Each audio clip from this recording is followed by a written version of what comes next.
কুরআনুল কারীমের আয়াত নাযিল করে দিলেন, তাব্বাত ইয়াদা আবি লাহাবিন ওয়া তাব মা আগনা আনহু মালুহু ওয়া মা কাসাব সায়াসলা নারান যাতা লাহাবিন ওয়া ইমরাতুহু হাম্মালাতাল হাতাব ফি জিদিহা হাবলুম মিন মাসাদ।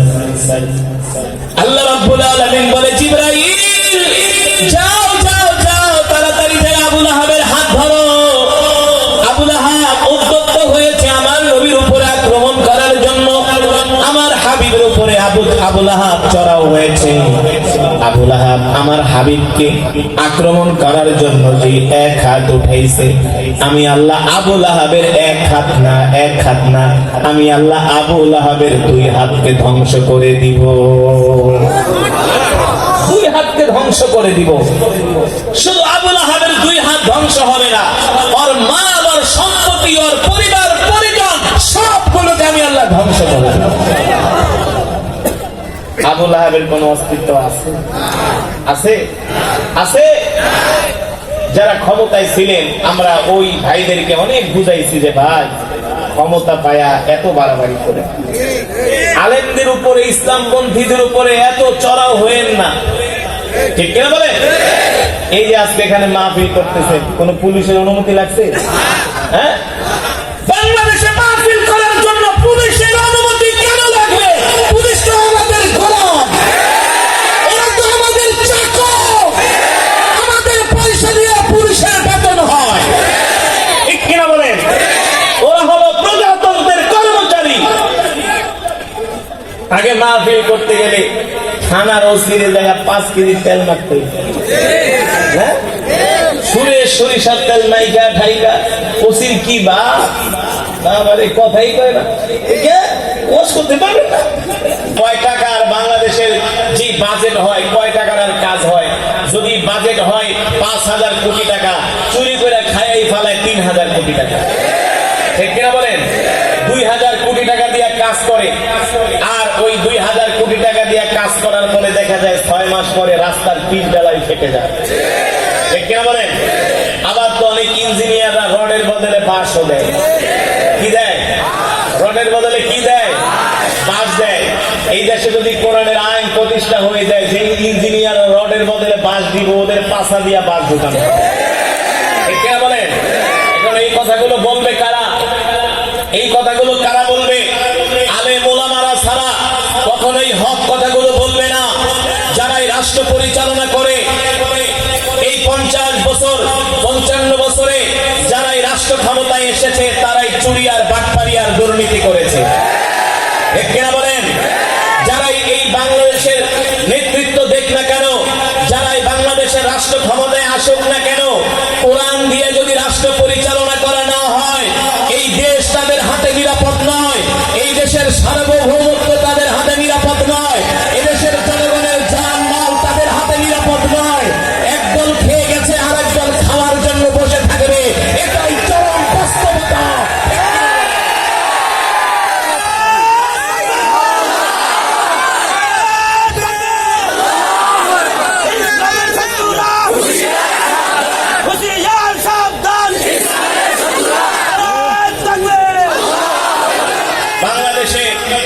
বাংলাদেশের অনেক ইউনিয়নে আলেম চেয়ারম্যান আছে, আলেম উপজেলা চেয়ারম্যান আছে, যা দেখবেন 2 টাকাও দুর্নীতি বের করতে পারবেন না।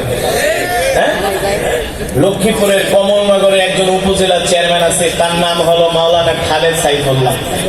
নাম শুনছেন? নাম কি? মাওলানা খালেদ সাইফুল্লাহ। তিনি ঢাকা থেকে হাতিয়া যান যেই লঞ্চে, তিনি কোনো ভিআইপি কেবিনও ব্যবহার করেন না, তিনি যান লঞ্চের ডেকের মধ্যে শুয়া। কেন বলেন? তিনি ইসলামী আন্দোলনের একজন চেয়ারম্যান। হক কথা বললে তো চোরদের মজা লাগবে না, ঠিক না? তিনি লঞ্চের মধ্যে কলা রুটি খান। কি খান? কলা রুটি খান। তার ইউনিয়ন পরিষদের বিল্ডিং ভেঙে গেছে, তিনি নিজে হলেন রাজমিস্ত্রি আর তার পার্সোনাল সেক্রেটারি হলো যুগালি। যুগালি বালু বানায় দিতেছে আর চেয়ারম্যান সাহেব নিজে ইট কাটতেছে। কই পাবেন? আর ইতিপূর্বে যারা রাষ্ট্র পরিচালনা করছে নির্বাচনের আগে রিক্সায় চলে আর নির্বাচন যাওয়ার 6 মাস পরে BMW গাড়ি নিয়ে করে। এই পয়সা কার পয়সা? এই দেশের গার্মেন্টস শ্রমিকদের পয়সা, রেমিটেন্স যোদ্ধাদের পয়সা। ঠিক কিনা বলেন? আসলে কোরআন তেলাওয়াত সবার কাছেই মজা লাগে, কিন্তু কোরআনের কথা বললে আর মজা লাগে না, ঠিক না? যারা ইতিপূর্বে রাষ্ট্র ক্ষমতায় ছিলেন, ওই দলের এক মন্ত্রী আমাকে বলতো, হুজুর আমি আপনাদের তেলাওয়াত সব সময় শুনি, খুব মজা লাগে হুজুর। সকালে শুনি, সব নাই শুনি, সব সময় শুনি, বুঝলেন? আপনার তেলাওয়াত হুজুর এত মজা লাগে, রাইতে ঘুমায় ঘুমায় শুনি, কিন্তু মাশাআল্লাহ। তো হুজুর আপনার বিরুদ্ধে আমার একটা অবজেকশন আছে। আমি তো কি কম, আপনি কোরআন তেলাওয়াত করেন সুন্দর, কিন্তু আপনার ওয়াজ মাগার আমার কাছে ভালো লাগে না। ওয়াজ কি লাগে না? ওয়াজ ভালো লাগে কেমনে? ওয়াজে তো ওয়াশ হয়ে যায়। ওয়াজে কি হয়? কি হয়? ওয়াজে তো ওয়াশ হয়ে যায়। ঠিকই বুঝছেন আপনি, ঠিকই বুঝছেন। ওয়াজ আপনার কাছে ভালো লাগবে কেমনে? আরে কোরআন তেলাওয়াত আবু জেহেলের কাছেও ভালো লাগতো। আল্লাহ নবী যখন মক্কায় বাইতুল্লাহ শরীফে কোরআন পড়তো, আবু জেহেল নিজেও যাইতো, রাত 3টার সময় যেতে হবে। আর আপনারা তো আইছেন রাত 9টায়, অন্য শীতে একজনে কাঁপতাছেন। আর আবু জেহেল যেত কয়টায়? রাত 3টা বাজে যেত, যে আল্লাহ নবীর তেলাওয়াত শুনতো, বুঝলেন না? তা আমি ওই লোককে বললাম যে শুনেন, কোরআন তেলাওয়াত কিন্তু আবু জেহেলও পছন্দ করতো। আল্লাহ নবী কোরআন পড়তো, আবু জেহেলও শুনতে যেত। যেদিন থেকে আবু জেহেলদেরকে ডাক দিল আল্লাহ রসুল, আবুল আহাবদের ডাক দিল, চাচা এদিকে আহেন, চাচা আহেন এদিকে, আপনারা কি আমাকে ভালোবাসেন? বাদি যেটা কথা বলে ভালোবাসি মানে তোমার লেগে জীবন দিয়ে দেব, তোমার সত্যবাদী তো আমরাই উপাধি দিচ্ছি, বুঝলেন? তোমার সত্যবাদী কে উপাধি দিচ্ছে? আমরাই দিচ্ছি। আমরাই তো পকেটের টাকা খরচ করে বড় অনুষ্ঠান করে আমরা তোমার আলামিন উপাধি দিচ্ছি। আমি এমনি ওই নেতারে কথাগুলো বলছি। আল্লাহ নবী যখন আবুল আহাবকে ডাক দেয়া গেছে, চাচা আপনি আমাকে কতটুকু বিশ্বাস করেন? তো মোহাম্মদ তোমার মতো এত ভালো মানুষ মক্কার জমিনে একজনও নাই। সুবহানাল্লাহ বলে। আল্লাহ নবী বললেন, চাচা আমি যদি বলি এই পাহাড়ের পিছনে একদল ডাকাত লুকায় আছে, একটু পরে বাড়ি ঘরে ঢুকে হামলা করব, টাকা পয়সা সব লয়ে দিব, আমার কথা কি বিশ্বাস করবেন? তো বাদি যে একটা কথা কইলা, তোমার তো আমরা আলামিনই মনে করি, তুমি তো সাদিকুল আমিন। কি বলো না বলো, তোমার বিশ্বাস করি না মানে?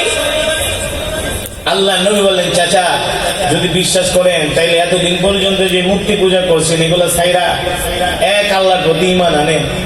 এই কথা কওয়ার পরে আবুল আহাব চিতে গেছে।